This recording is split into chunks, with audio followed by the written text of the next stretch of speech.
என்ன சித்தாந்தத்தை பேசுது? இதுவரைக்கும் விஜய் தன்னுடைய உள்ளத்தின் அடியாழத்திலிருந்து இந்த தமிழ்நாட்டினுடைய பிரச்சனைகளை, தமிழ் மொழியின் ஆக்கத்தை பற்றி, வளர்ச்சியை பற்றி அவர் யாரும் எழுதி கொடுக்காம தானே புரிந்து தெரிந்து எதையாவது இதுவரை பேசி இருக்கிறார். டயலாக், அதுவும் ஃபுல்லா மெத் அடிச்சா தான் அவருக்கு பேச வருமா, டயலாக் படிக்குமா? மெத்தமெட்ரோமைன்னு நினைக்கிறேன். ஒரு கஞ்சா அடிக்ட நீங்க தலைவர்னு பாவம் சின்ன தம்பி எல்லாம் எனக்கு பார்த்தா பாவமா இருக்கு. அவங்களுக்கு விஜய் தப்பா சொல்லிட்டா தாங்கிக்க முடியல. I understand that. ஆனா முதலமைச்சர் ஆக முடியாதுப்பா.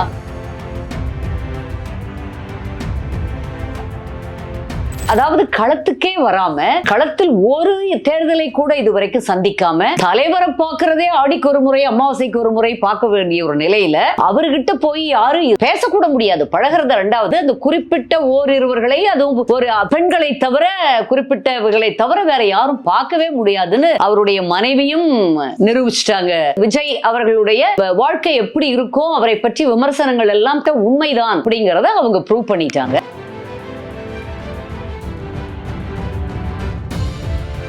எம்ஜிஆர் மாளிகையிலிருந்து நாங்கெல்லாம் யாரெல்லாம் கூட்டி அனுப்புறோமோ வெளியில, அதையெல்லாம் பொறுக்கி எடுத்து வச்சுக்கிட்டு, இது ஒரு 5 பைசா போகும், இது ஒரு 2 பைசா போகும், இது 1 ரூபா, இது 8 அணா, அப்படி எடுத்து வச்சுக்கிட்டு இவங்க காசு பண்ணுவாங்க. இப்படி நிலையில் ஆளுங்கட்சியான திமுகவும் இருக்கு, தவேகாவும் இருக்கு.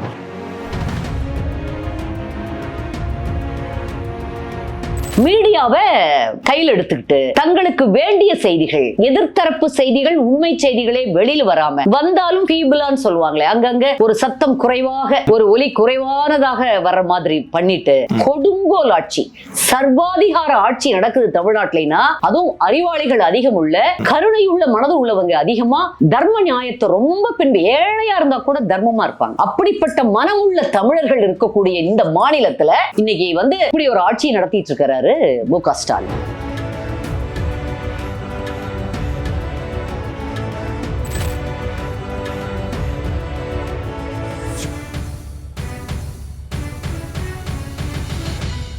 சம்மர் வந்தாச்சு. What's your plan for this holiday? எங்க கிட்ட விட்டுருங்க, நாங்க பாத்துக்கிறோம். VGT holidays. GT holidays, South India's #1 travel brand. மக்களே, அன்பு வணக்கம். இன்று நம்ம சிறப்பு நேர்காணலில் நம்முடன் இருப்பவர் அதிமுகவின் செய்தி தொடர்பாளர் நிர்மலா பெரியசாமி அவர்கள். மேம் வணக்கம். வணக்கம். எப்படி மேம் இருக்கீங்க? நல்லா இருக்கேன். சொல்லுங்க நடராஜன். ஆக்சுவலா இந்த தேர்தல் களம் சூடு பிடிக்க தொடங்கி இருக்கு. அதிமுக திமுக எப்பவுமே இந்த போட்டி எப்படி இருக்கும். விஜயோட இந்த அரசியல் வருகைக்கு பிறகு இந்த திமுக வர்சஸ் தவேகாவா இந்த போட்டி மாறுதுன்றாங்க.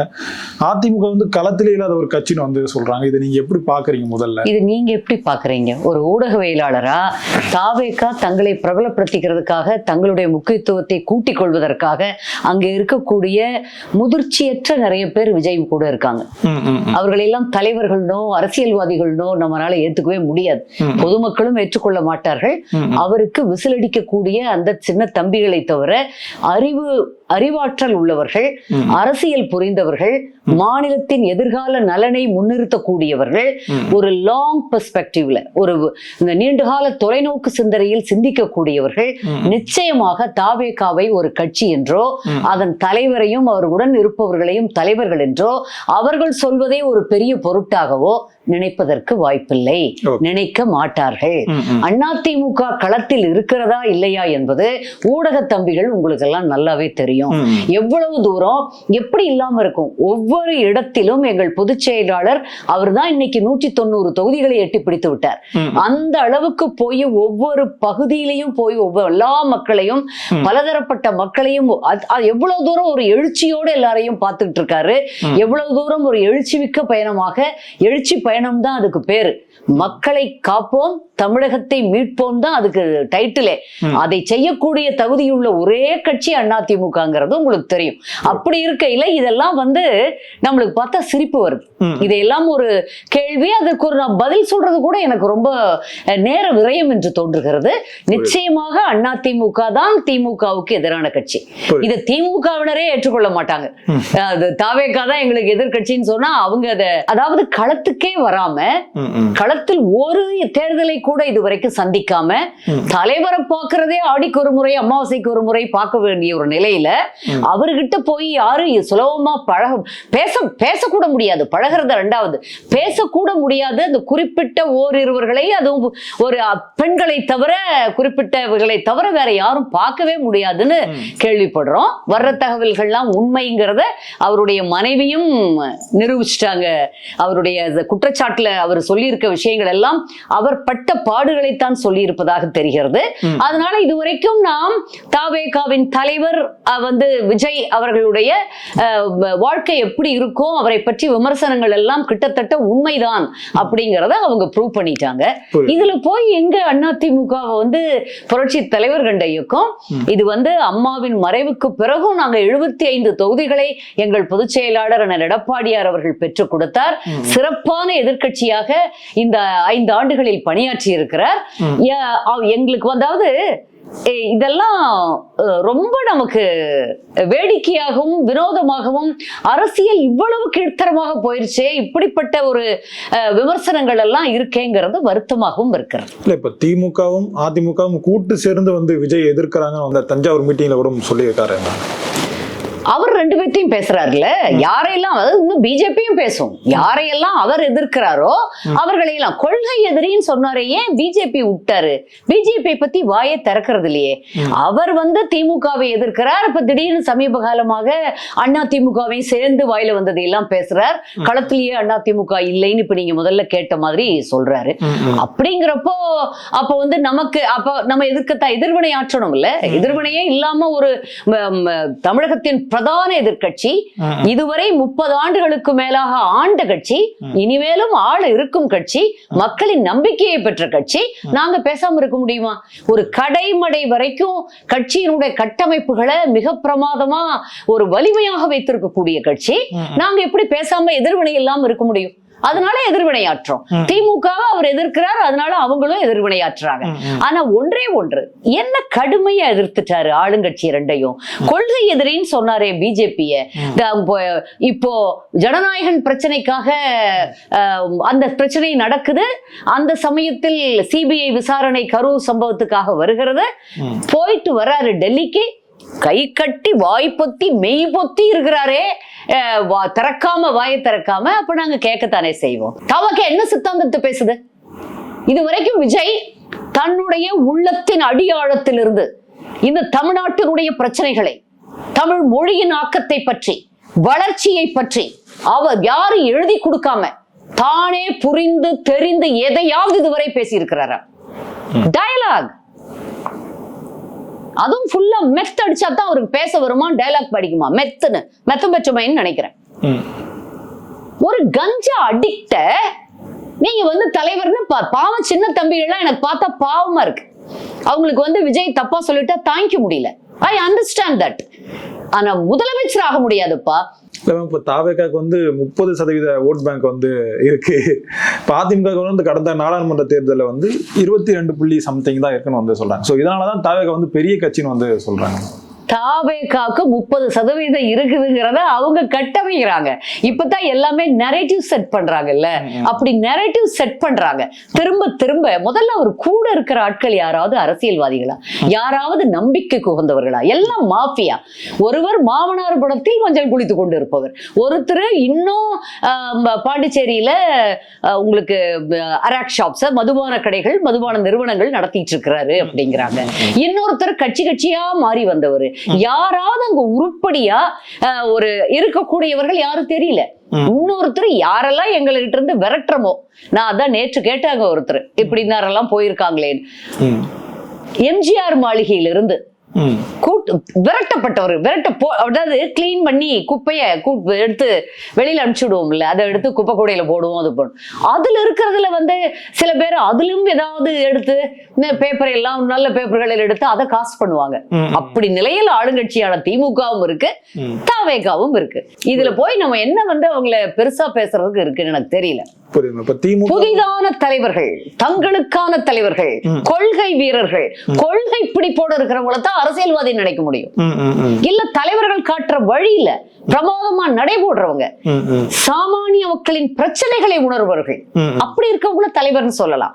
சும்மா எழுதி கொடுத்த டயலாக் பேசுறவங்களை எல்லாம் தலைவர்னு சொல்ல முடியாது. பாவம் அந்த சின்ன தம்பிகளுக்கு அது மாதிரி நீங்களும் கேட்காதீங்க. எங்கள் அண்ணன் எடப்பாடியாரை தவிர, இபிஎஸ் மாடலை தவிர தமிழ்நாட்டை காப்பாற்றக்கூடிய தலைவரோ அல்லது தமிழ்நாடு வளம் பெறக்கூடிய ஒரு அதற்கு துணை போகக்கூடிய ஒரு கட்சியோ எதுவும் இல்லை. புரியுதுமா? இப்ப நம்ம எடப்பாடி ஐயா வந்து எப்பவுமே ஒரு சாஃப்ட் கார்னர் வந்து மக்கள் கிட்ட வந்து இருக்கும். அவர் வந்து ரொம்பவே எளிமையா இருக்காரு, அதெல்லாம் ஓகே. அவர் வந்து பாஜக கூட கூட்டணிக்கு போறாரு, அதனாலதான் அவர் மேல வந்து எங்களுக்கு ஒரு நம்பகத்தன்மை வந்து வரமாட்டேன்னு சொல்லிட்டு இந்த பாமர மக்களே வந்து சொல்றாங்க. ஒரு காலகட்டத்தில் வந்து அம்மையார் ஜெயலலிதா அவர்கள் வந்து லேடியா மோடியான்னு வந்து சொன்னாங்க. இப்ப ஆனா அவங்க கூட தானே கூட்டணி வச்சிட்டு இருக்காங்க. அவர் நாங்க எப்படி நம்புறதுன்னு வந்து இந்த பாமர மக்கள் கேட்க. அதாவது 24 நாங்க நீங்க எல்லாரும் சொன்னீங்கன்னு தான் அந்த கூட்டணியை முறிச்சோம். மக்களுக்கு பிடிக்கலன்னு எல்லாரும் சொல்றாங்க அப்படின்னு முறிச்சோம். மக்கள் ஆதரவு கொடுத்தார்களா? கொடுக்கல. அதாவது அவர்களை விட்டு நாங்க வெளியில வந்துட்டோம். இப்ப அதை மட்டும் ஒரு காரணமாக சொல்லல. கொள்கை வேறு கூட்டணி வேறுன்னு எப்பவுமே சொல்லுவாங்க. இப்ப இவ்வளவு பேசுற திராவிட முன்னேற்ற கழகம் பிஜேபி கூட உறவே வைக்கலையா? எத்தனை ஆண்டுகள், எத்தனை முறை வைத்திருந்தார்கள். எத்தனை முக்கியமான துறைகளை மறைந்த முதல்வர், திமுகவின் மறைந்த தலைவர் பெரியவர் கருணாநிதி அவர்கள் டெல்லியில முகாமிட்டு 1 வாரம் முகாமிட்டு இருந்தார். ஏன்னா நல்ல போர்ட்போலியோ வேணும். நல்ல போர்ட்போலியோங்கிறது என்ன? தமிழ்நாட்டுக்கு திட்டங்கள் கொண்டு வர்றதுக்கு இல்ல, நல்ல சம்பாத்தியம் பண்றதுக்கு. அது எல்லாருக்கும் தெரியும். என்ன திட்டங்களை இவங்க கொண்டு வந்தாங்க, என்ன சித்தாந்தங்களை முன் வச்சு திமுக பிஜேபியோட உறவோட இருந்தது. எங்கள் அம்மாவும் உறவு வைத்தார், பிடிக்கவில்லை என்ற வெளியில வந்தாங்க. திருப்பி நாங்களும் உறவு வச்சோம். ஏதோ ஒரு கூட்டணி வேணும் இல்ல? எலெக்ஷன் டைம்ல தமிழக மக்கள் கூட்டணி எதிர்பார்க்கிறாங்க, தொண்டர்கள் கூட்டணி எதிர்பார்க்கிறாங்க. எவ்வளவோ எப்படி நினைச்சாலும் ஒரு அதிலும் மத்தியில் ஆளுங்கட்சியாக இருக்கும் பொழுது அது நல்லது தானே. மத்தியில் ஆளுங்கட்சியாக பாரதிய ஜனதா இருந்ததுனால எவ்வளவோ நன்மைகள் நமக்கு அந்த கொரோனா நேரத்துல இயற்கை சீற்றங்கள் இருக்கிறப்பெல்லாம் எவ்வளவோ நன்மைகள் நடந்தது இல்லையா? அவங்க கிட்ட நம்ம ஃபண்ட்ஸ் வாங்கலாம். இப்ப பாருங்க, சிஎம் ஸ்டாலின் திமுக பர்சனல் ப்ராப்ளம்னா இடி ரெட் ஜெயிண்ட் வாசலுக்கு வருதுன்னா பையனுக்கு ஆபத்தோன்னு ஓடுறாரு. உடனடியா போய் அப்பாயின்மெண்ட் வாங்கி பிரைம் மினிஸ்டர் பாக்குறாரு. 2 நாள் முகாமிடுறாரு, தங்குறாரு. தங்கிட்டு வர்றாரு, பார்த்தா ஒண்ணு இல்லாம போகுது. அதுதான் நம்மளுக்கு அந்த மாயம் தான் நமக்கு தெரிய மாட்டேங்குது.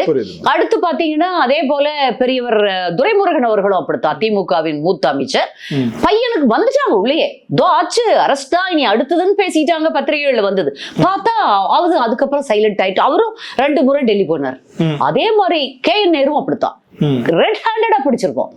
இப்போ சென்னை உயர்நீதிமன்றம் எங்கள் சகோதரர் வழக்கறிஞர் பிரிவின் செயலாளர் இன்பதுரை அவர்கள், ராஜ்யசபா உறுப்பினர், அவரு போட்ட வழக்குல உத்தரவே போட்டிருக்கு.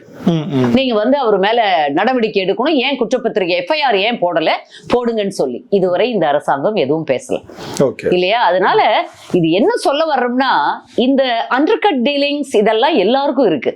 ஆக்சுவலா அதெல்லாம் அதிமுக பண்றது இல்ல. தயவு செய்து பொதுமக்கள் யாரெல்லாம் இந்த விமர்சனத்தை வைக்கிறார்களோ, பாமர மக்களை, அறியாத மக்களை திசை திருப்புவதற்காக இதையே திருப்பி திருப்பி திருப்பி பேசிட்டே இருக்காங்க. இதை பேசுவதால் தான் மக்கள் குழம்பி போகிறார்களே தவிர, மீடியாவை கையில் எடுத்துக்கிட்டு தங்களுக்கு வேண்டிய செய்திகள், எதிர்த்தரப்பு செய்திகள், உண்மை செய்திகளே வெளியில வராம வந்தாலும் ஃபீபிளான்னு சொல்லுவாங்களே, அங்கங்க ஒரு சத்தம் குறைவாக, ஒரு ஒலி குறைவானதாக வர்ற மாதிரி பண்ணிட்டு ஒரு சர்வாதிகார ஆட்சியை, எங்க ஜனநாயகத்தின் 4வது தூண் வந்து இற்று போகிறதோ அதை கண்ட்ரோல் பண்றாங்களோ அப்ப அந்த இடத்துல ஜனநாயகம் செத்து போச்சுன்னு அர்த்தம். ஜனநாயகம் முற்றிலுமாக குலைந்து போற ஒரு சர்வாதிகார ஆட்சியை சிஎம் ஸ்டாலின் நடத்திட்டு இருக்காரு. அதற்கு அவர் கூட இருக்கிறவங்க எல்லாம் துணை போறாங்க. சரி, அவ்வளவு தைரியமா இருக்கிறவங்க இன்னைக்கு எதுக்குப்பா 20 கட்சி வேணும் உங்களுக்கு? அதான் சொல்லனே, நாங்களாம் யாரெல்லாம் கூட்டி அனுப்புறோமோ வெளியில, அதையெல்லாம் பொறுக்கி பொறுக்கி எடுத்து வச்சுக்கிட்டு, இது ஒரு 5 பைசா போகும், இது ஒரு 2 பைசா போகும், இது 1 ரூபா, இது 8 அணா, அப்படி எடுத்து வச்சுக்கிட்டு இவங்க வேண்டாம் என்று எங்களால் விரட்டப்பண்ணா திமுகவால் விரட்டப்பட்டவர்களை எல்லாம், கடித்து விடப்பட்டவர்களை எல்லாம், குற்றச்சாட்டுகள் புரிந்தவர்களை எல்லாம், ஒழுங்கு நடவடிக்கை எடுக்கப்பட்டவர்களை எல்லாம் எடுத்து வச்சுக்கிட்டு என்னமோ அப்போ ஒண்ணு அதுல சிஎம்க்கு இருக்கிற ஒரு சந்தோஷம், பூரிப்பு, அதைத்தான் விஜயும் பண்ணிட்டு இருக்காரு. விஜய்க்கு என்ன ஒரு டிக்கெட் ஒரே ஒண்ணுதான் கிடைச்சது. அவருக்கு அதுக்கு மேல யாரும் அந்த குப்பைகள் கூட அங்க யாரும் போய் ஒதுங்கல, எல்லாம் வந்து அறிவாலய வாசலுக்கு போயிட்டாங்க. இல்ல இப்ப எடப்பாடி அவர்கள் வந்து இந்த சர்வாதிகாரி ஆட்சி வந்து பண்றாரு, அதனாலதான் அந்த கட்சியில யாரும் இருக்க மாட்டாங்க, இந்த மாற்று கட்சிக்கு வந்து சேர்றாங்கன்னு வந்து சொல்றாங்களே. யாரு? எங்கள் பொதுச் செயலாளர் அண்ணனிடம் வந்து சர்வாதிகாரி போல யார் சொன்னா? ஓபிஎஸ் சொல்லியிருப்பார். யார் சொன்னா? செங்கோட்டையன் சொல்லியிருப்பார். யார் சொன்னா? வைத்திலிங்கம் சொல்லியிருப்பார். இவங்க எல்லாம் ஏன் சொல்றாங்க? அவங்க பண்ற என்ன அராஜகம் வேணாலும் பண்ணுவாங்க, தலைமையை எதிர்த்து என்ன வேணாலும் கேட்பாங்க, கட்சிக்கு என்ன துரோகம் வேணாலும் பண்ணுவாங்க, தலைமை கழகத்தையே அடித்து உடைப்பாங்க, அதாவது வாயில வந்ததையெல்லாம் பேசுவாங்க. சட்டமன்றத்துக்குள்ள உட்கார்ந்துகிட்டு அதிமுக சட்டமன்ற உறுப்பினராக இருந்து கொண்டு திமுகவின் மறைந்த தலைவரை போற்றி போற்றின்னு பாடுவீங்க, முதலமைச்சரை போற்றி போற்றின்னு புகழ் பாடுவீங்க. எல்லாத்தையும் பார்த்துக்கிட்டு அதிமுக தொண்டர் கம்மன் இருக்கணும், அதிமுக தொண்டர் அதே மாதிரி பொதுச் செயலாளரும் கம்மன் இருக்கணும், பேசாம இருக்கணும். எல்லாரும் நீங்க என்ன வேணாலும் பண்ணுவீங்க, நீங்க வெளியில போவீங்க, என்ன வேணாலும் பேசுவீங்க, திருப்பி வர்றம்பீங்க, வாங்கய்யா வாங்கய்யான்னு சேர்த்திக்கணும். இது என்ன நியாயம்? இது என்ன அக்கறம்? இது கேட்பார் இல்லையா? அங்க தமிழ்நாட்டுல அதிமுக வந்து என்ன நினைச்சிட்டு இருக்கீங்க எல்லாரும்? இன்னமும் தமிழ்நாடு உருப்பட வேண்டும் என்றால், தமிழ்நாட்டுக்கு மக்கள் வளம் பெற வேண்டும் என்றால் அதிமுக விட்டா, எங்கள் பொதுச் செயலாளர் எடப்பாடியார் விட்டா யாரும் கிடையாது. இபிஎஸ் மாடல் எல்லாமே இந்த திராவக மாடல் இல்ல. என்ன டிராவிடியன் மாடல்? ஒரே வருஷத்துல 30,000 கோடி சம்பாதிக்கிறது டிராவிடியன் மாடலா? இப்ப 3,000 ரூபாய் கொடுத்துறீங்க, 3 மாசத்துக்கு சேர்த்து 5,000 ரூபாய் கொடுக்குறீங்க. சிரிப்பாங்கல்ல ஜனங்க வாங்கிக்கிட்டு. இந்த ஆளுக்கு எங்க போச்சு புத்தி? சாரி, நான் அன்பார்லிமெண்டரியா சொல்றேன், கொலைக்குயில் பேச்சு வழக்குல மக்கள் அப்படித்தான் பேசுவாங்க. போன வருஷம் நம்மளுக்கு கோடை காலம் இல்லையா, வெயில் இல்லையா, நமக்கு வந்து எதுக்கு இப்ப 3 மாசத்துக்கு முன்னாடியே தர்றாரு?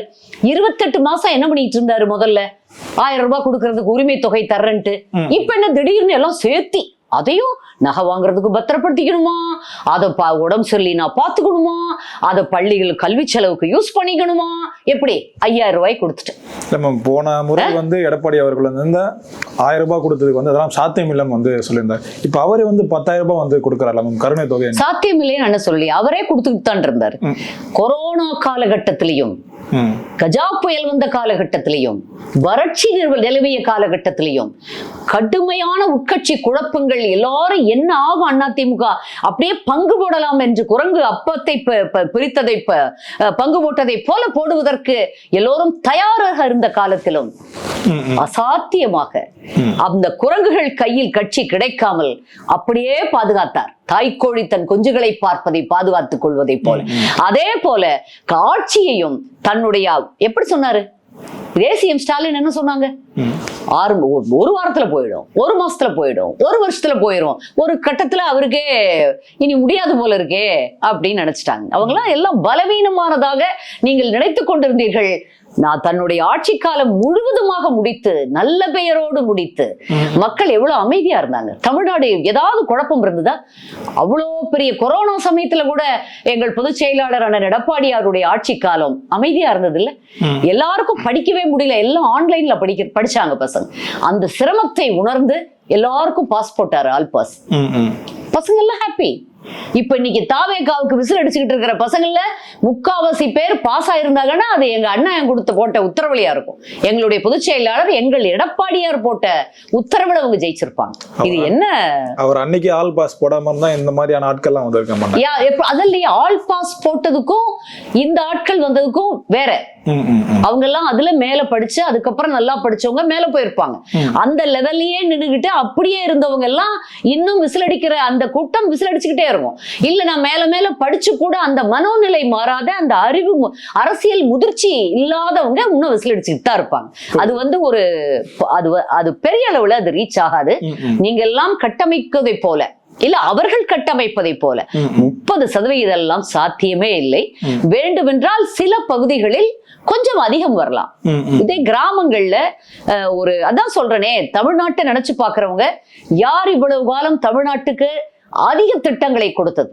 திட்டங்கள் அப்படின்னாலே அதிமுக தாங்க. புரட்சி தலைவர் காலத்திலிருந்து இன்னைக்கு வரைக்கும் ஊழல் அப்படின்னா அது திமுகங்க. அவங்க அப்பா காலத்துல இருந்து பேரறிஞர் பெருந்தகை அண்ணாவுடைய 2 ஆண்டு காலமும் பொற்காலம். அப்பெல்லாம் கஜானால பணம் ரொம்ப கம்மி. அதுலயே அவர் தான் என்ன நினைச்சாரோ இந்த தமிழ்நாடுன்னு பெயர் மாத்துறது, நிறைய விஷயங்கள் பாத்தீங்கன்னா 1 படி 3 ரூபாயின்னு கொடுத்தது, அதுலயும் நினைச்சதை செய்ய முடியலனாலும் அவரால் இயன்றதை செஞ்சாரு. நல்லவங்க டக்குன்னு போயிட்டாரு.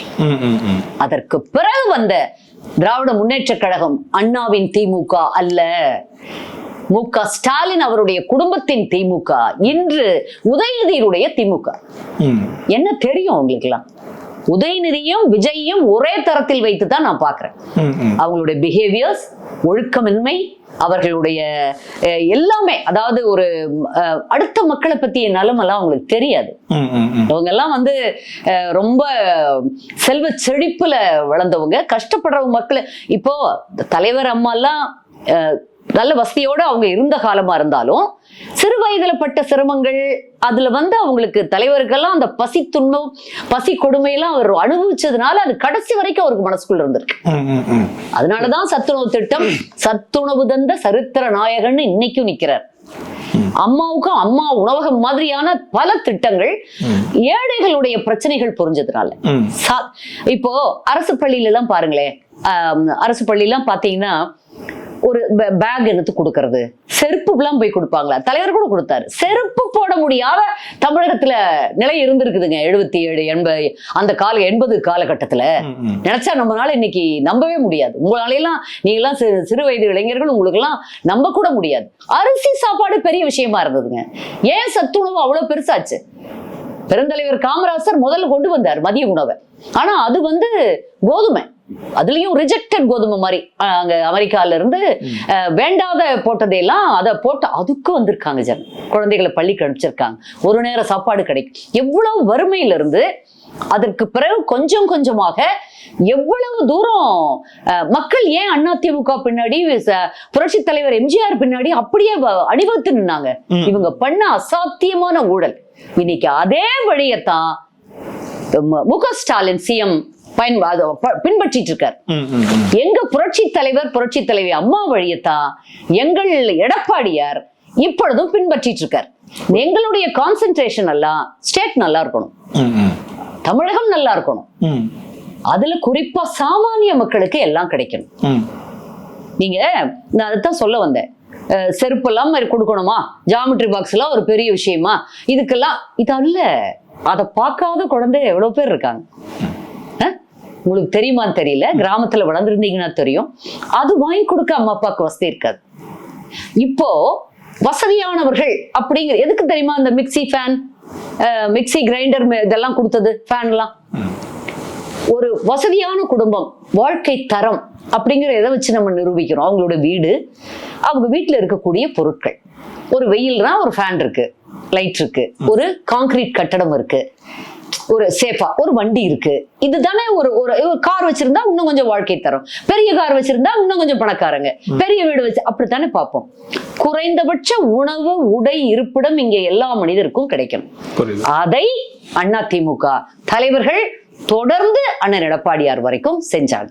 திமுக என்ன பண்றாங்கன்னு சொல்லிடுங்க. பணக்காரங்களுக்கு அதுவும் இப்ப வர வர இப்ப ஆஃப் லேட்டா 2006க்கு பிறகு திமுக வந்து அந்த பெரும் பணக்காரர்னா கொஞ்சம் பணக்காரங்க இல்ல, பெரும் பணக்காரர்களை மட்டுமே குறி வச்சு ஆட்சி நடத்துறாங்க.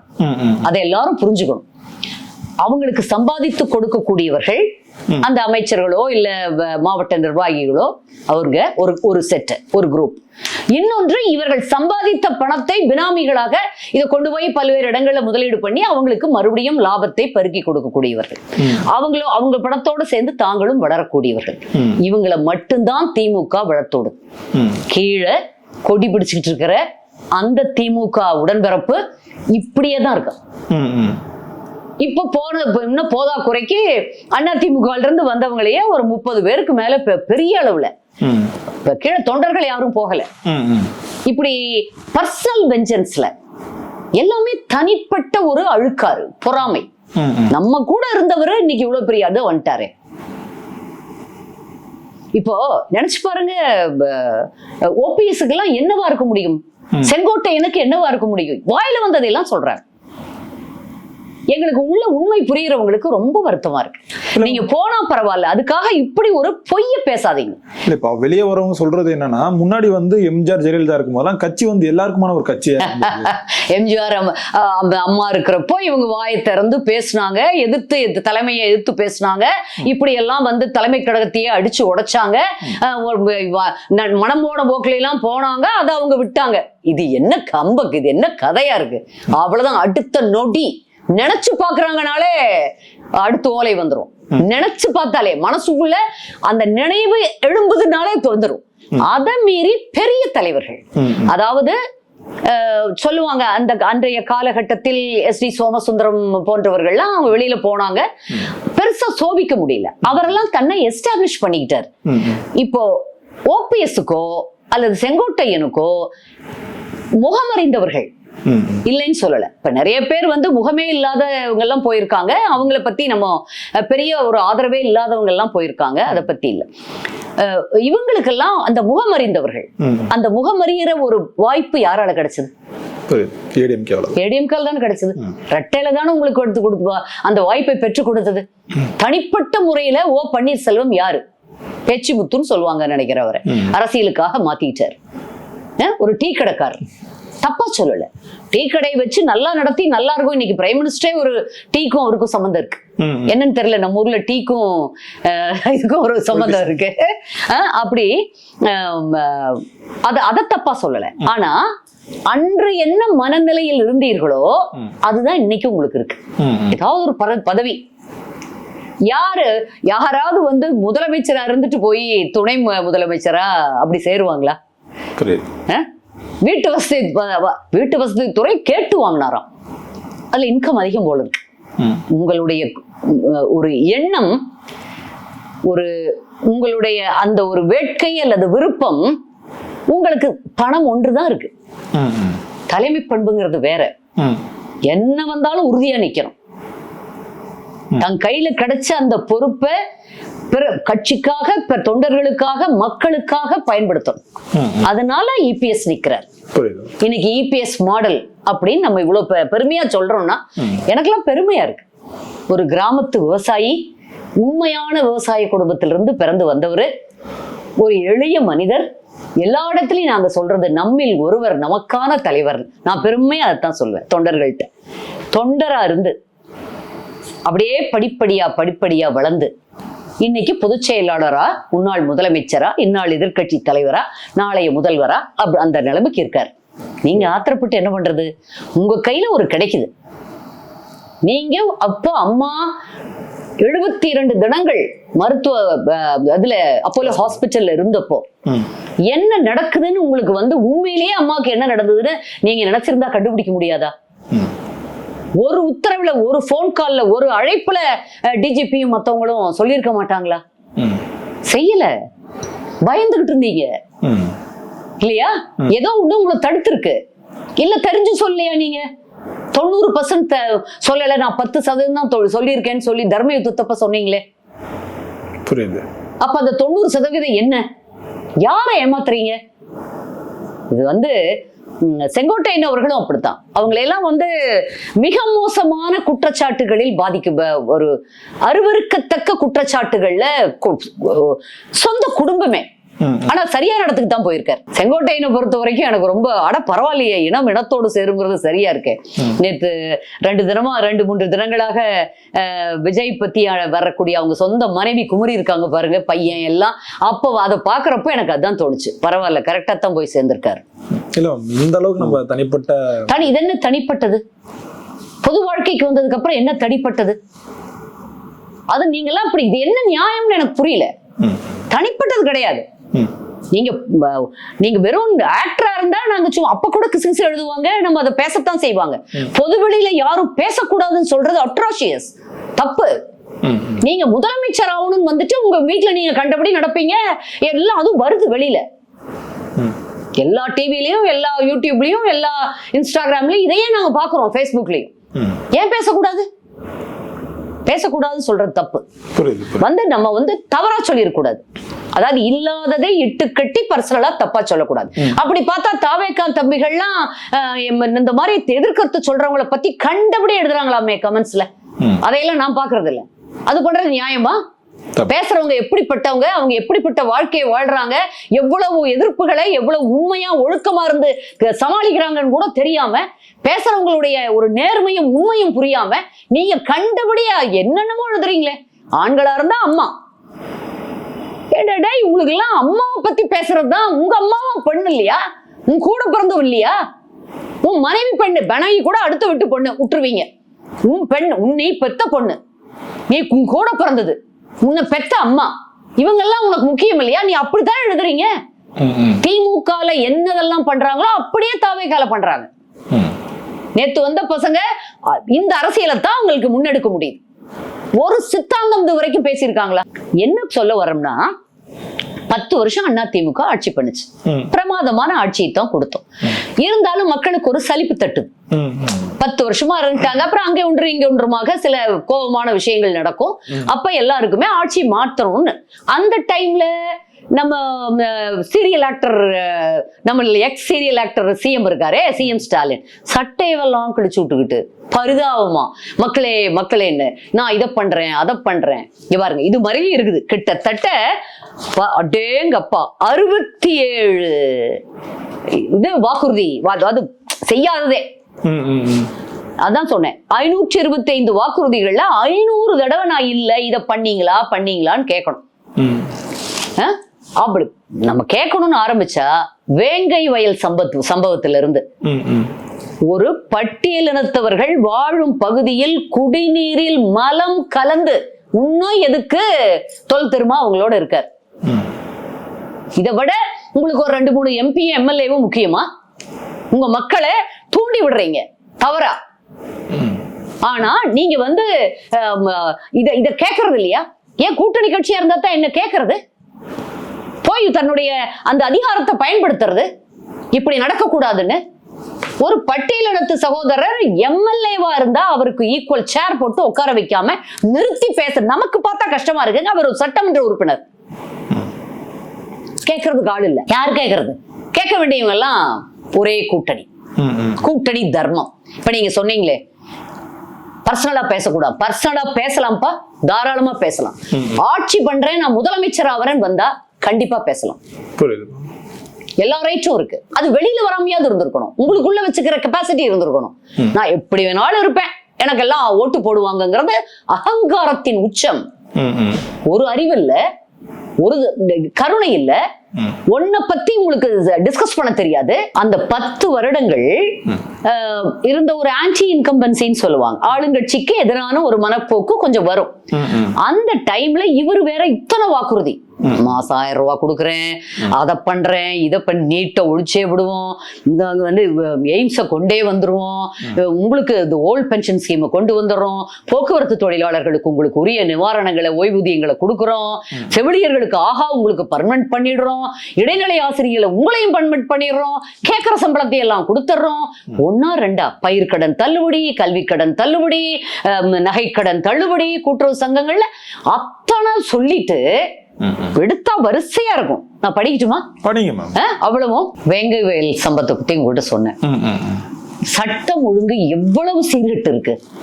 இதற்கு பிறகும் சிஎம் ஸ்டாலினுக்கு தானும் தன் கட்சியும் ஆட்சிக்கு வரணும்னு ஆசையா? 9 பேர் கொண்ட ஒரு கும்பல் 6 பேரை வெட்டி இருக்கு, 2 பேர் இறந்து போயிட்டாங்க. என்னத்துக்கு? காரணமே இல்லாம அவங்க வாட்டுக்கு. அதுல பட்டியல் எடுத்தவர் ஒருத்தர் நார்த் இந்தியன், உட்காந்து கடையில உட்காந்து டீ குடிச்சுக்கிட்டு இருந்தவங்க, நடந்து சாலையில போயிட்டு இருக்கிறவங்கள இந்த இங்கிலீஷ் சினிமால வரும். அது அமெரிக்கால சொல்லுவாங்க, சில பைசங்க வந்தாங்க உடனே சுட்டாங்க, உள்ள ஒரு சர்ச்சுக்குள்ள போனாங்க, கடகடன்னு சுட்டாங்க, ஸ்கூலுக்குள்ள போனாங்க, சுட்டாங்க, அத்தனை பேர் இறந்து போயிட்டாங்க. அது மாதிரி ஒரு பயங்கரம் நடந்திருக்கு. சிஎம் அதை பத்தி ஏதாவது அறிக்கை விட்டாரா? என்ன காரணம்? போதை பழக்கம். அப்பதான் திருத்தணி பக்கத்துல ஒண்ணு பாத்தீங்கல்ல, ட்ரெயின்ல இருந்து ஒருத்தரை வடமாநில இளைஞரை இழுத்து போட்டு ஒரு 4 பேர் அடிச்சு, அதோட பரவாயில்ல, அடிச்சது மட்டுமல்ல கொடூரமான தாக்குதல், அதோட அத வீடியோ எடுத்து இன்ஸ்டால போட்டாங்க. அந்த மாதிரி எல்லாருமே ஒரு போதை பழக்கத்துக்கு அடிமைட்டாங்க, போதை மாத்திரைகளுக்கு. அதை கண்ட்ரோல் பண்ண வேண்டிய காவல்துறை தூங்கிட்டு இருக்கு. டிஜிபியே இன்னும் போடல. ஏன் நீ உங்களால பெர்மனன்ட் டிஜிபி போட மாட்டேங்கிறீங்க? யூபிஎஸ்சி 3 பேரை நீங்க அனுப்பிச்ச லிஸ்ட்ல இருந்து தானே 3 பேரை அனுப்பிச்சாங்க. யாருக்கு உரிய ஒரு சீனியாரிட்டி இருக்குதோ, யாருக்கு தகுதி இருக்குன்னு நீங்க நினைக்கிறீங்களோ அவங்கள போட வேண்டியது தானே. ஏன் அவங்களே அபய்குமார் சிங் வேணும், இல்லைன்னா வெங்கட்ராமன் வேணும்? என்ன எதுக்கு? ஒரு ஒரு ரூல் இல்லையா? எதடு கவர்னரை கண்டபடி பேச வேண்டியது, எதடு பிஜேபி கண்டபடி பேச வேண்டியது. ஆனா உங்களுக்கு பிரச்சனைனா ஓடி போய் அது என்ன பண்ணுவீங்களோ திரைமறைவுல கால் விழுவ வேண்டியது. ஆனா எங்களை நாங்க கால் விழுறோம். அதிமுக தான் பிஜேபி கூட அப்படி ஒரு அடிமையாக இருக்கிறது. உண்மையான அடிமை கூட்டம் திமுக. உண்மையிலேயே அடிமைகள் திமுகவினர் தான், நாங்க இல்ல. நாங்க எதுக்காக தேவையில்லாம போய் அப்படி பாத்துக்கிட்டு இருந்தோமா? அமித்ஷா கட்டளை இட்டு விட்டாராம், அப்படியே அழுத்தம் கொடுத்தாராம், போடுறாங்க ஒரு பத்திரிகையில. பாக்கலாம் என்ன வருதுன்னு. ஒவ்வொன்னையும் அடிச்சு சமாளிச்ச எங்க அண்ணன் இதையும் சமாளிப்பாங்க எங்க பொதுச் செயலாளர். ஒவ்வொன்னையா ஜெயிச்சு ஜெயிச்சு ஜெயிச்சு இன்னைக்கு அதிமுகல கலைகளே இல்ல, அப்படி கிளீனா இருக்கு வாட்டர். அப்படி ஒரு நிலை கொண்டு வந்துட்டாரு அதிமுகவை. தேவையற்றது எல்லாம் விளக்கி களை எல்லாம் போக்கி அது மாதிரி ஆட்சி அமைப்பார். அதுதான் தமிழ்நாட்டுக்கு நல்லது. இப்போ இன்னும் சட்டம் ஒழுங்கு பத்தி பேசணும்னா, கிருஷ்ணகிரியில 2.5 வயது குழந்தையை பாலியல் நினைச்சு பாருங்க, 2.5 வயசு பெண் குழந்தைய வன்புணர்வு பண்ணி கொன்னும் போட்டிருக்கான். அது திமுக நிர்வாகி. இப்ப இதுலயும் இந்த 9 பேரை பாத்தீங்கன்னா திமுக ஆட்களா தான் இருக்கும். இப்ப பாத்தீங்கன்னா தெய்வ செயல்னு குடியாத்தம், திமுக நிர்வாகி. திமுக நிர்வாகிகளுக்கு விருந்தாக்க இந்த வார்த்தை வேற வருது எல்லாத்துலயும். அண்ணா யூனிவர்சிட்டியில நடந்தது யார் அந்த சார்? ஊருக்கே தெரியும். அந்த குற்றச்செயலை புரிந்தவனும் திமுக நிர்வாகி, அந்த சாரும் திமுக முக்கியமான ஆள். அதுதான் நம்மளுக்கு தெரிஞ்சுக்கிறோம். முதலமைச்சர் வாய் திறந்தாரா? வாய் கிழிய கிழிய அதிமுகவை எங்கள் பொதுச் செயலாளரையும் கண்டபடி எங்க கட்சியும் பேசுறீங்களே, இனி பேசுறீங்கன்னா நாங்களும் பேசுவோம். என்னமோ புனிதராயிட்ட மாதிரி. நீங்க யாருன்னு தெரியாதா? We know about you. We all know. Past மறந்துட்டீங்க. பேசுறதுக்கு எதுவுமே இல்லை. அமைதியா எல்லாரும் அமைதியா இருக்காங்க. அந்த கண்ணியத்தோடு இருந்துக்கிறது எல்லாத்துக்கும் நல்லது இல்லையா? இதுல பாத்தீங்கன்னா பத்திரப்பதிவு கட்டணம், சொத்து வரி உயர்வு, குப்பை வரி உயர்வு. குப்பை கூட வரி போடுவாங்களா? கொடுங்கோல் ஆட்சி இல்லாம இது என்ன ஆட்சி? மின்சார கட்டணம் 2-3 முறை அதிகம். பால் விலை உயர்வு. அத்தியாவசிய பொருட்களான பால், சர்க்கரை, பருப்பு, எண்ணெய் எல்லா விலை உயர்வு. இப்ப இதையெல்லாம் போட்டு, அது இல்லாம இந்த விலைவாசி உயர்வை மட்டும் 5 வருஷத்துல இவ்வளவு அதிகமானதை வச்சு கால்குலேட் பண்ணி பார்த்தா ஒரு குடும்பத்துக்கு 4-5 பேர் உள்ள ஒரு குடும்பத்துக்கு 24 லட்சம் ரூபாய் நம்ம அதிகமா செலவு பண்ணியிருக்கோம். பார்த்தா உங்களுக்கு சாதாரணமா இருக்கும். இது ஒரு கணக்கே போட்டு எங்கள் கட்சி விடியா ஆட்சி உங்க வீட்டு பில்லே சாட்சின்னு ஒரு இதே அனுப்பிச்சிருந்தாங்க. அது சயின்டிபிக்கா அது வந்து நிரூபிக்க, அதாவது ஒர்க் அவுட் பண்ணி கரெக்டா எல்லாம் பார்த்து எடுத்து போட்டிருந்தாங்க. அடுத்து பாத்தீங்கன்னா தாலிக்கு தங்கம் நிறுத்திட்டீங்க. அதிமுக ஆட்சியில என்னவெல்லாம் தொடர்ந்து வழங்கப்பட்டதோ எல்லாத்தையும் நிறுத்திட்டீங்க. லேப்டாப் கொடுக்கல, சைக்கிள் கொடுக்கல, ஆடு மாடு கோழிகள் கொடுக்கல, ஸ்கூட்டிக்கான பணம் கொடுக்கல, வீடு கட்டுறதுக்கு அத்தனை வீடு. இப்ப எல்லாம் கடைசியிலங்க இப்ப போய் அதை பண்ணும். எல்லாம் வெறும் ரிப்பன் வெட்டி திறந்து வைக்கிறது மட்டும்தான். அங்க போய் பாத்தீங்கன்னா எத்தனை இருக்கும்னே தெரியாது. எல்லாமே ஒரு விளம்பரத்துக்காக மட்டுமே செய்யக்கூடிய ஆட்சியாக இவருடைய ஆட்சி இருக்கு. அது வகையில பாத்தீங்கன்னா அந்த மாதிரியான ஒரு நஷ்டங்கள் இதெல்லாம் 5 வருஷத்துல ஒவ்வொரு குடும்பத்துக்கும் போட்டு பார்த்தா 32,75,600 ரூபாய் ஒவ்வொரு தமிழ் குடும்பத்துக்கும் இந்த 5 வருடத்துக்கான திராவிட முன்னேற்ற கழக ஆட்சியில் நஷ்டம். உங்களுக்கு வர வேண்டியது வரல. உங்களுக்கு விலைவாசி உயர்வுனால எல்லாத்தையும் விலை அதிகப்படுத்துறதுனால வந்த நஷ்டம் எல்லாம் சேர்ந்து 1 அல்ல 2 அல்ல 32 lakhs 32,75,600 ரூபாய். 3,000 ரூபாய் கொடுத்துட்டா சரியா போச்சா? கடைசி மாசம் வந்து 5,000 ரூபாய் கொடுத்துட்டா சரியா போச்சா? மக்கள் கேட்க மாட்டாங்களா? இதை சொல்லணுமா வேண்டாமா? இவ்வளவு பெரிய அக்கிரமத்தை மீடியாக்கள் வாய மூடிடுறது. இப்ப நம்ம பேசுறோம்னா நம்மளோட வியூஷிப்பே வராம கட் பண்றது, அதெல்லாம் மட்டும் செலவு பண்ணி இப்போ ஒவ்வொரு தினமும் பத்திரிகைகளில் லேட்டா அந்த 10 நாட்களாக முதல் பக்கம் கடைசி பக்கம் முழு பக்க விளம்பரம் அரசு செலவுல. நீங்க உங்க கட்சியோட செலவுல பண்ணிக்கிட்டீங்கன்னா கூட நம்ம பரவாயில்லன்னு விடலாம். இது வந்து அரசாங்க செலவுல, அந்தந்த டிபார்ட்மெண்ட்டுடைய செலவுல. இது இது எத்தனை கோடி ஆகும்? முன்னணி செய்தித்தாள்கள்ல, ஆங்கில தினசரிகள்லயும் 2 பக்கமும் வருது அப்படின்னா அதுக்கு எவ்வளவு லட்சக்கணக்கான ரூபாய் கட்டணும். கிட்டத்தட்ட பல கோடிகளை இதுக்கு வாரி அரைக்கிறீங்க. ஏற்கனவே கஜானால சம்பளம் போட பணம் இல்லைங்கிறீங்க. டீச்சர்ஸ் கேட்டா யார் கேட்டாலும் ஒரு சம்பளத்தை உயர்த்த முடியலங்கிறீங்க. பணம் இல்ல. எதுக்கெடு பிஜேபி அரசு தரல, மத்திய அரசு தரல. இது நீங்க வந்து காங்கிரஸோட ஒட்டி உறவாடிட்டு இருக்கீங்களே, என்னதுல என்னென்ன பாலிசி? நீங்க முதல்ல சொன்னீங்க நீங்க பிஜேபியோட உறவு வச்சிருக்கீங்க. ஜிஎஸ்டி யார் கொண்டு வந்தா? நீட்டை யார் கொண்டு வந்தா? கச்சத்தீவை யாரு தாருவாத்தா? 1.5 லட்சம் தமிழ் சொந்தங்களை ஒரு 15 நாள்ல கொன்று குவித்தது யாரு? இந்திய அமைதிப்படை ராஜீவ்காந்தி இருந்தப்போ யார் கூட இருந்தது? சாட்சாத் மு க ஸ்டாலினுடைய அப்பா. வாய திறக்கலையே. 2.5 hours யாராவது காலையில பிரேக்ஃபாஸ்டுக்கும் மத்தியான லஞ்சுக்கு இடையில ஒரு உண்ணாவிரதம் நடத்துவாங்களா? தம்பி, இந்த தலைமுறைக்கு இதெல்லாம் தெரியல. நீங்க எல்லாம் சின்னவங்க, அப்போ உங்களுக்கு தெரிஞ்சிருக்காது. அதுக்கு மேல படிக்கிறதுக்கு கூகுள்ல கூட சர்ச் பண்ணா தெரியாத அளவுக்கு எல்லாம் பண்ணிருக்காங்க. மிகப்பெரிய ஒரு இணையத்துல அவங்களுடைய ஒரு இந்த மாதிரியான ஒரு கன்னிங்னஸ் அப்படி காட்டுறாங்க. அதுக்கு பல கோடிகளை வாரி இறைக்கிறாங்க. அதுவும் கவர்மெண்ட் செலவான்னு தெரியல. அக்கிரமம் நடந்து கொண்டிருப்பது, அக்கிரமம். அதனால தமிழக மக்கள் புரிஞ்சுக்கிட்டு தான் வாக்களிப்பாங்கன்னு நான் நிச்சயமா நினைக்கிறேன். எல்லாம் மக்கள் நினைச்சிட்டாங்க. 10 வருஷம் பாவம் சட்டை கிழிச்சு விட்டுற அளவுக்கு இப்படி தெரியற அளவுக்கு வந்துட்டாரு. இதெல்லாம் அன்பார்லமெண்டரி. பட் இப்ப கோவம் வருது. அதனால இந்த சொல்லையெல்லாம் நான் சொல்லாடெல்லாம் இந்த திரியறதுங்கிறதெல்லாம் பேச்சு வழக்கு. பட் சொல்லணும், சொல்ல வேண்டிய அவசியம் இருக்கிறது. அப்படி ஒரு நிலையில் இருக்காரே பாவம், இவங்களுக்கு தான் இந்த தடவை டிஎம்கேக்கு போட்டு தான் பார்க்கலாம் அப்படின்னு மக்கள் போட்டாங்க. 5 வருஷமா அனுபவிக்கிறாங்களா அந்த கஷ்டத்தை? தப்பா போட்டுட்டு தவறானவர்களை திருந்தி இருப்பார்கள் என்று நினைத்து ஏமாந்து மக்கள் போட்டு 5 வருடங்களாக படாத பாடு, கொடுங்கோல் ஆட்சி, சர்வாதிகார ஆட்சி நடக்குது தமிழ்நாட்டிலனா. அதுவும் அறிவாளிகள் அதிகம் உள்ள, கருணையுள்ள மனது உள்ளவங்க அதிகமா, தர்ம நியாயத்தை ரொம்ப பின்பு, ஏழையா இருந்தா கூட தர்மமா இருப்பாங்க. அப்படிப்பட்ட தமிழ் இனத்துல இதுல ஜாதி மதம் எல்லாம் கிடையாது. தமிழன் எல்லாரும் அப்படிப்பட்ட மனமுள்ள தமிழர்கள் இருக்கக்கூடிய இந்த மாநிலத்துல இன்னைக்கு வந்து இப்படி ஒரு ஆட்சியை நடத்திட்டு இருக்கிறாரு மு க ஸ்டாலின்.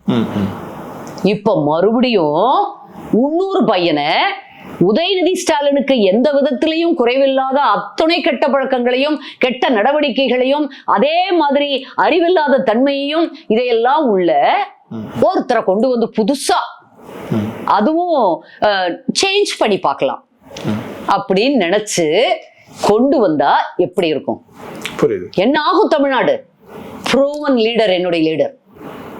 அம்மா இல்ல, எங்கள் தலைவர் இல்ல, அவங்களுடைய திரை வெளிச்சம் எங்க அண்ணனுக்கு கிடையாது. தெரிஞ்சிருந்தா முதல்லயே அவரை அந்த காலத்திலேயே அவர் நல்ல ஒரு ராஜாவா நடிக்க வச்சிருக்கலாம். அதுக்குரிய கம்பீரம் எங்க அண்ணனுக்கு உண்டு. வந்து அப்படி திரை வெளிச்சம், திரை புகழ் இல்லையே தவிர மற்றபடி எங்கள் தலைவரும் எங்கள் அம்மாவும் என்ன வழியை காட்டினார்களோ, மக்களுக்கான பணிகள் என்னவெல்லாம் செய்யணும்னு ஒரு ரூட் போட்டு கொடுத்திருக்காங்களோ, அது அப்படியே அதை விட அதிகமாக கூட இன்று உயிரோடு அவர்கள் இருந்தால் எங்கள் தம்பி அப்படின்னு பெருமைப்படத்தக்க வகையில அண்ணன் எடப்பாடியார் ஆட்சி நடத்தினாரு, கட்சியை வழி நடத்தினாரு, இனிமேலும் தமிழ்நாட்டை நடத்துவார். Proven leader. அதான் இப்ப தமிழ் எங்களையெல்லாம் சொல்லுவாங்க ப்ரூவன் ஆர்டிஸ்ட். அதாவது ஏற்கனவே சில படங்கள்ல நடிச்சு ஒரு பாப்புலரா நல்லா பண்ணுவாங்க, எந்த ரோல் கொடுத்தாங்கன்னா அவங்கள ப்ரூவன் ஆர்டிஸ்ட். அதே மாதிரி டிவிலையும் நல்லா நியூஸ் படிப்பாங்க, நல்ல ஒரு நிகழ்ச்சி நடத்துவாங்க அப்படின்னா ப்ரூவன் ஆர்டிஸ்ட்னு பேரு. அப்படி ப்ரூவன் சிஎம் ஆக தமிழ்நாட்டுல நல்லது பண்ணிருக்காரு எங்க தலைவர். இப்ப கடந்த முறை தேர்தல வந்து அதிமுக தோத்ததுக்கு வந்து ஒரு முக்கிய காரணமா பார்க்கப்படும் இந்த சிறுபான்மையர் ஓட்டு வந்து அதிமுகவுக்கு வந்து கிடைக்கலன்னு சொன்னாங்க. இப்ப இந்த முறையும் வந்து பாஜக கூட கூட்டணி இருக்கிறதுனால அந்த சிறுபான்மையர் ஓட்டு வந்து வராதுன்னு வந்து சொல்றாங்க. பற்றாத குறைக்கு விஜய் அவர்கள் வந்து இருப்போம், இந்த சிறுபான்மையர் ஓட்டு வந்து விஜய்க்கும் அது வந்து ஸ்பிளிட் ஆகுதுன்னு சொல்றாங்க. எப்படியாலும் ஜெயிக்கிறதுக்கு இந்த சிறுபான்மையர் ஓட்டு வந்து தேவைப்படும். அங்கங்க சில தொகுதிகள்ல நீங்க சொல்றதை நான் இல்லைன்னு சொல்லல. இப்ப எங்க ஊர் அரவக்குறிச்சியில ஒவ்வொரு தொகுதியில பல இடங்கள்ல வந்து பரவலாக சிறுபான்மையினர் சிறுபான்மையினர் இருக்காங்க, அவங்களுடைய ஓட்டு தேவை. ஆனா அம்மா இருந்தப்பவே கூட சிறுபான்மையர் ஓட்டு முழுக்க எங்களுக்கு வந்ததுன்னு சொல்ல முடியாது. திமுக வந்து எதுவுமே செய்யாமலே அவங்களை என்னமோ தாங்க அப்படியே அரவணைச்சு வச்சிட்டு இருக்க மாதிரி ஒரு மாயையில அவங்களை வச்சுட்டு இருக்காங்க. இதுக்கிடையில பாரதிய ஜனதாவுடைய கொள்கையே இந்துத்துவா, இந்து சித்தாந்தம் அப்படிங்கிறப்போ நிச்சயமா சிறுபான்மையினருக்கு ஒரு அச்சுறுத்தல், பயம் இருக்கும். ஆனா அதுதான் அப்படின்னா பிஜேபி ரூல் தானே இருக்கு. உத்தரப்பிரதேசத்துல தான் அதிக முஸ்லிம்ஸ், பீகார்ல, எம்பில அங்க எல்லாமே போட்டிருக்காங்களே. அங்க எல்லாமே தொடர்ந்து கண்டினியூஸா ஆட்சி அமைச்சுக்கிட்டே இருக்காரு யோகி ஆதித்யநாத், பிஜேபி. அப்படி பாக்குறப்போ மக்கள் புரிஞ்சுக்கிட்டாங்கன்னு வைங்க, இந்த திமுகவுடைய கபட நாடகம், மாய்மாலம், பொய், அதுல வந்து மயங்கி போயிருக்காங்க அவங்க எல்லாம். அதனால இத வந்து எடப்பாடியார் ஆட்சி தமிழ்நாட்டுக்கு நல்லது. இப்ப கூட பாருங்க, சிறுபான்மை மகளிருக்கு அண்ணன் தேர்தல் வாக்குறுதியில சொல்லியிருக்காரு, எல்லாருக்கும் மகளிர் சுயது குழுல சிறு தொழில் கடன் உதவி வழங்குற திட்டம் ஒண்ணு அறிவிச்சிருக்காரு. உலமாக்களுக்கு எல்லாம் 2000 ரூபாய் ஆக்கியிருக்காரு. இப்படி ஒவ்வொரு, இப்ப நம்ம அறிவிச்சதை பார்த்துட்டு தான் சிஎம் ஸ்டாலின் மாத்தி மாத்தி மாத்தி அப்படியே பதறாரு, பத்த வைக்கிறாரு, அங்கேயும் இங்கேயும் ஓடுறாரு. காலையில ஒரு நிகழ்ச்சி, மத்தியானம் ஒரு நிகழ்ச்சி, சாயந்தரம் ஒரு நிகழ்ச்சி. இவ்வளவு நாள் அப்பாவும் பையனும் தூங்கிட்டு இருந்துட்டு படார்னு எந்திரிச்சு மாப்பிள்ள கீ கொடுத்துருப்பாரு. அப்படியே ஐயோ மாமா வந்துருச்சு எலெக்ஷன், சீக்கிரம் ஓடுங்க, உடனே கட கட கட கடன்னு எல்லா பக்கம். இதையும் தமிழ்நாட்டுல எல்லாம் 3000 கொடுங்க, 5000 கொடுங்க, 3200 கொடுங்க, மாற்றுத்திறனாளிகளுக்கு 3500 கொடுங்க, முதியோருக்கு கொடுங்க, ஹாப்பி, எல்லாம் அக்கௌண்ட்ல விழுது. என் தமிழ் சகோதர குடும்பங்களுக்கு எல்லாருக்கும் கிடைக்குது, எல்லாம் ஓகேன்னு வாங்கிக்குவாங்க. அப்ப இவ்வளவு நாளா எங்கப்பா போனீங்க நினைப்பாங்க. இவ்வளவு நாளா இந்த முதல்வர் என்ன பண்ணாரு? 5 வருஷமா இருக்காரு ஆட்சியில, நினைக்க மாட்டாங்களா மக்கள்? என்ன அவ்வளவு தூரம் நீங்க கொடுக்குற 5000 ரூபாயில மயங்கி போயிருவீங்களா? மயங்கிடுவாங்களா? இப்ப அது வேற, எல்லா அமைச்சர்களும் அண்டா குண்டா பவுனி ஹாட் பேக் எல்லாம் கொடுத்துட்டு இருக்காங்களாம், எல்லா பக்கமும் வாங்கி வச்சுக்குவாங்க. ஜனங்க வாக்குகளை ரெட்டலைக்கு தான் போடுவாங்க. ஏன்னா அவங்களுக்கு தெரியும் எடப்பாடியாரை விட்டா வேற யாருமே சரியான முதல்வர் இல்லை அப்படிங்கிறது. சசிகலா அவர்களும் வந்து ஒரு புதிய கட்சி வந்து தொடங்கி இருக்காங்களா மேம்? அதன் மூலமா அந்த சமுதாய மக்களோட ஓட்டும் வந்து பிரியும் இல்ல மேம்? அதாவது இதெல்லாம் ஒரு கட்டமைக்கப்படுற அந்த நரேட்டிவ்ல ஒண்ணுங்க தம்பி. முக்குளத்தோருடைய தன்னிகரலா தலைவியா திருமதி சசிகலா நடராஜன், அப்படி நினைக்கிறீங்களா? ஓபிஎஸ் இவங்க எல்லாம் தான் முக்குளத்து மக்களுக்கு, அதுவும் அந்த போன எலெக்ஷன் அப்போ வந்து நிறைய பேர் அப்பத்தான் வந்ததுனால சில ஒரு பொய் பிரச்சாரங்கள்லாம் சொல்றப்போ அது அவங்களுக்கு நினைச்சிருக்கலாம் கொஞ்சம் பேரு. இப்போ டிடிவி தினகரன் எங்களோட இருக்காரு, அவரும் அங்க முகம் அறியப்பட்ட ஒரு நபர் தான். அதனால இவங்க காலம் போன கடைசியில இப்ப போய் எத்தனை பேர் அது வந்து கூட்டம் சேர்த்துறது, பணம் இருந்தா யாரு வேணாலும் சேர்த்தலாம். இன்னைக்கு அதுக்கெல்லாம் கான்ட்ராக்ட் தான், யாரு வேணாலும் பொங்கோட்டையும் எங்கிட்டையும் பணம் இருந்தா கூட நம்ம நிறைய பேர் கூட்டம் சேர்த்திடலாம். அதுக்கு ஆட்களை பார்த்தா கூட்டம் வர்றதெல்லாம் பெருசு இல்லை. எத்தனை பேர் இருந்தாங்க, எத்தனை பேர் அவங்க பேசுறத கேட்டாங்க, எத்தனை பேர் அவங்க பேச்சுல உண்மை இருக்குன்னு நம்புறாங்க, இதெல்லாம் தான் முக்கியம். ஆனா அவங்க இப்படி அதிமுகவுக்கு துரோகம் பண்ணுவாங்கன்னு எதிர்பார்க்கவே இல்லை. ஓபிஎஸ் எப்படி திமுகவுக்கு போய் மிகப்பெரிய துரோகத்தை செய்தாரோ பாக்குறவங்களுக்கு யாருக்கும் சந்தோஷமா இல்ல, பொதுமக்களுக்கே பிடிக்கல. என்ன ஓபிஎஸ் இப்படி பண்ணிட்டாரு, என்ன இவ்வளவு மோசமா? அமைதியா இருந்திருக்கலாம், பொறுமையா இருந்திருக்கலாம். வெறும் பொறாமை, வெறும் ஆத்திரம். அது வந்து அதுதான் இங்க 2-3 பேரை இப்படி வெளியே அனுப்பிச்சதே தவிர மற்றபடி வேறொன்றும் இல்லை. அது வந்து ஒரு பெரிய நம்ம இதா எடுக்க வேண்டியது இல்லை. அவங்கனால வருதுன்னா அங்க இருக்கக்கூடிய எங்கள் கழகத்தில் அதிமுகவில் இருக்கக்கூடிய கிளை கழகத்தில இருந்து மாவட்ட கழகம் வரைக்கும் எல்லா நிர்வாகிகளும் அந்தந்த ஆதிக்க சமூகத்தை சேர்ந்தவங்க தான். இப்ப ராம்நாடு இப்ப தென் மாவட்டங்கள் இருக்குன்னா, இப்ப தேனியில இருக்கு, தஞ்சாவூர்ல இருக்குன்னா எல்லாமே அவங்களுடைய கள்ளர் மரவர் அகமுடையன்னு முக்குளத்து சொந்தங்கள் தான் அங்க இருக்காங்க. இப்ப அவங்க போய் கேட்டா அவங்க சொந்தக்காரங்களாம் ஓட்டு போட மாட்டாங்களா? அவங்க தீவிரமா களப்பணியாற்றுனா கொஞ்சம் அதிகமா வேலை பார்க்க வேண்டியது இருக்கும், கொஞ்சம் அதிகமா நம்ம தரப்ப சொல்ல வேண்டியது இருக்கும். அந்த உணர்வோட அவங்க போய் வேலை பார்த்தாங்கன்னா நிச்சயமா எங்களுக்கு வரும். பிகாஸ் இவங்க ஒன்றும் பெரிய டென்ட் உள்ளவங்க எல்லாம் பேட் டென்ட். அவங்க ஒவ்வொருத்தரை பாக்குறப்போ ஒவ்வொன்னு நினைவுக்கு வரும். அப்படி நினைவுக்கு வரக்கூடிய எங்க அம்மா முகம் நினைவுக்கு வருது என்ன சொன்னாலும். புரியுதுமா? ஆக்சுவலா பொறுத்திருந்து பார்ப்போம் இந்த எலெக்ஷன் டைம் எப்படி இருக்குன்றது. எங்களோட இவ்வளவு நேரம் பகிர்ந்தமைக்கு ரொம்ப நன்றிகள். நன்றி, நன்றி நடராஜன்.